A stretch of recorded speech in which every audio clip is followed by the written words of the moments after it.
Hi everyone, my name is David Hart. I'm an immigration attorney. Thank you for tuning in. A couple of days ago, President Trump from the White House made an interesting announcement about immigration for investors.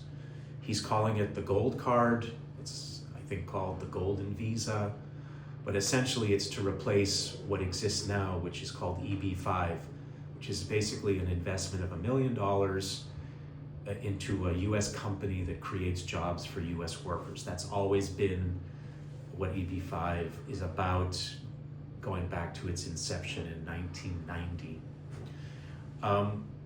I have a few thoughts on the gold card as President Trump named it.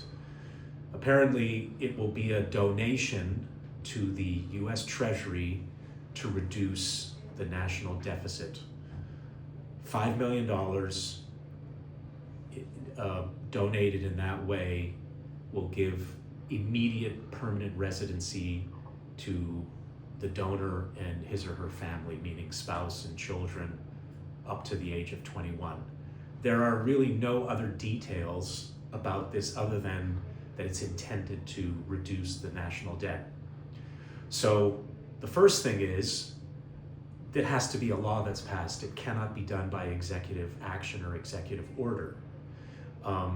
And even though the administration's party, the Republican Party, controls the House, controls the Senate, and obviously the White House, I think it will be a bit of an uphill battle to get that done. But it certainly is interesting. But I can tell you, and this is something that we've been working on for the past few weeks, there is an alternative for people who want to come to the country, completely different, but certainly has the possibilities of allowing someone to land in the US legally as an entrepreneur. The H-1B visa category, which has been around for 35 years, for the first time in 2025, is now available to entrepreneurs, meaning people who want to own their own company in the US, have a business idea that they believe can succeed.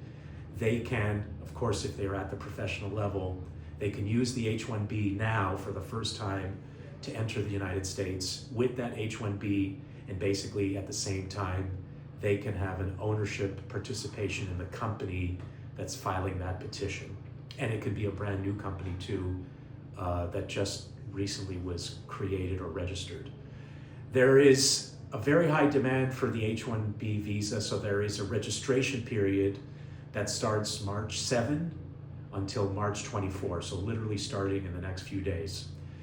You have to be selected, and if you are selected, you can then proceed starting April 1 of 2025 to file your H-1B petition with all of the elements that are required.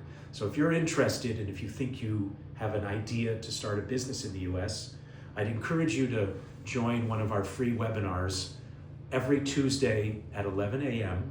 Eastern Standard Time, or Wednesday night at 8 p.m. also Eastern Standard Time. Those are free. You'll be able to understand better how to qualify and also to ask your questions. So I look forward to seeing you then. Thank you. Bye-bye.